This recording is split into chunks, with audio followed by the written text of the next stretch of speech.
Howdy doody gamers, it's me, some guy Gary, coming at you live with another video. It is the final build in the Void trifecta of classes in Destiny 2, the video game. We have the Void Hunter, the Wormhole Wrangler, the Void Prowler, the Gear Falcon's U-Brick armor perk. See me, feel me. Your Void weapons gain volatile rounds after you emerge from being invisible. While you are invisible and defeat a combatant while using a finisher, all of your weapons gain bonus damage. You and your nearby allies gain a reserve overshield and improved class ability regen. These reserve shields can be deployed by using a class ability. That is the exotic armor piece of choice. It does a lot for almost no no setup. There you go. We're going on to Night Stalker, the Hunter subclass screen. We're using Shadow Shot and Mobius Quiver, Marksman Dodge, Triple Jump, Snare Bomb, Vortex Grenade, Stylus Executioner on the Prowl, Echo of Starvation, Obscurity, Cessation, Harvest, and Persistence. A bit of a more thorough breakdown. We're using Mobius Quiver because, well, it kind of does a decent amount of damage. It's actually not bad. Deadfall's also viable. Just whatever. A lot of this stuff can be interchanged. Whatever tickles your fancy, eh? Marksman Dodge to reload the Hammerhead. Vortex Grenade over Suppressor Grenade this time around because Suppressor Grenade just wasn't cutting it for me. I kept trying to make it work. It wasn't working, so we switched to old reliable Vortex Grenade. Stylus Executioner, defeating a weakened, suppressed, volatile target grants invisibility and true sight. After performing Stylus Execution, your next melee attack while invisible weakens targets. On the Prowl, entering invisibility marks a nearby combatant as a priority target for you and your team. Defeating priority targets make a weakened cloud of smoke that makes you invisible when passing through it. When priority targets are defeated, you and your nearby allies can increase reload and speed and ability for a short duration or grant melee class and ability regen. Picking up a Void Breach and an Orb of Power grants Devour. I like that rhyme. Finisher final blows grant invisibility. Finishers make volatile go boom. Defeating volatile targets give you a Void Breach. Defeating weakened targets creates an Orb of Power and a Void Breach. Void buffs applied to you have increased duration. Overshield, invisibility, and Devour are all three things that you will have with this epic Void Hunter build coming at you live from some guy Gary. Onto the mod screen. Helmet mods. Arm mods. Chest mods. Leg mods. Class ability mods. And onto the artifact perks. Boom, boom, boom, boom, boom, boom, boom, boom. And then boom, boom. Those are the important ones. All right, Transmog. Lastly, we have some sort of void prowling hunter, some sort of evildoer maybe, some umbral rumbling. If you guys enjoyed the video and you want to see more from some guy Larry, shoot, one more thing. The weaponry is very important in this case. Naeem's Lance can be obtained from Warlord's Ruin. Recluse and Hammerhead are both drops from Onslaught. I believe you can still focus them at Zavala to obtain them quicker. It's probably still going to be a pain in the Recluse, perhaps, but these are two good perks. If you have any other Void weapons that have them, just use them. Hammerhead's good. Whatever role whatever you fancy, go ahead and use it. It just pairs super well with Void. It's spreading a lot of volatility very fastly and just mowing down hordes of undead or whatever you do in this game. This build's pretty simple. You melee, you finisher, you just kill stuff, you throw grenades. It's pretty simple. There's not a lot of depth to it. This is a simple and effective Void Hunter build as requested by whoever that epic guy was. Here you are on screen right now. I love you. I hope to see you guys again. Much love. Purple freaking stinks in the chat. See you later, guys. Unless you're sticking around for the gameplay. If this is your first Some Guy Gary video, well, welcome. If it is not, this is a pretty infamous lost sector this week with the channel.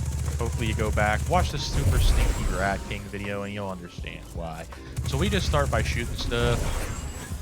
Killing priority targets is a huge win with the setup.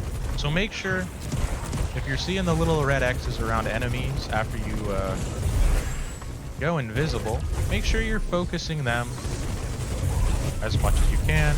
As you can see, it's pretty simple. You just shoot stuff, you throw stuff. Again, it's another one of those ones where it's synergy. Destiny 2 build videos or build guides are super easy. Really just got to play the game. You just shoot stuff and things happen. Picking up Void Breaches helps. It grants Devour. Devour gives you more survivability. Survivability is pretty easy with this build, all things considered. It typically is with Void on any subclass. Then you can go ahead and dodge, reload, take out this overload quickly. The sniper is quite nice for handling the overloads, or any of the champions actually. I was quite surprised. I don't read any patch notes for this game, so maybe they buffed snipers at some point. Not sure. It just feels like it was doing a lot more damage than it used to. Alright, then we pop over to the Naeem's Lance. Just finish this guy. The finisher. Test out that finisher's grant volatile or whatever, or make everyone volatile around it. Pretty nice. The main debuff we're going to have up at all times is volatile, so the suppressor grenade just didn't really seem worth it. Lots of volatility, lots of weakening because of all of the explosions and whatnot. So suppressor grenade could be useful, just depending on what your situation is. Again, this will be a nice, simple build that doesn't need any of the artifact mods to bode well. So you can use this in just about any season and it'll perform quite similarly. There are some volatile perks from the artifact this season, however, they are not necessary. There's going to be just as much of this going on at any time without artifact perks. Go ahead and pop this guy one more time. Wait, did we actually just lose the champion? What have I done? Well, either way, I'm not restarting this. You see, I could have killed him. I just let him go. I let him get away on purpose because I'm nice. That's me, some guy Gary, Mr. Nice Guy, eh? Mr. Nice. I hope you guys are enjoying the Destiny 2 build videos, and I'm sure they're not getting old, but maybe someday I'll make something interesting, maybe not, we'll see. If there's anything Destiny related that you'd like to see me cover, maybe some more fashion, maybe something else entirely, just let me know, and I would be happy to give you just that.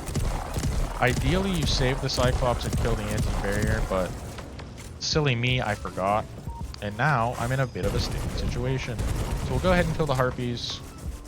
This is the least fun Lost Sector to be doing with this build, and specifically with a Hunter. You should have seen me run this a couple times earlier. I fell 4 times just trying to get over here to this platform.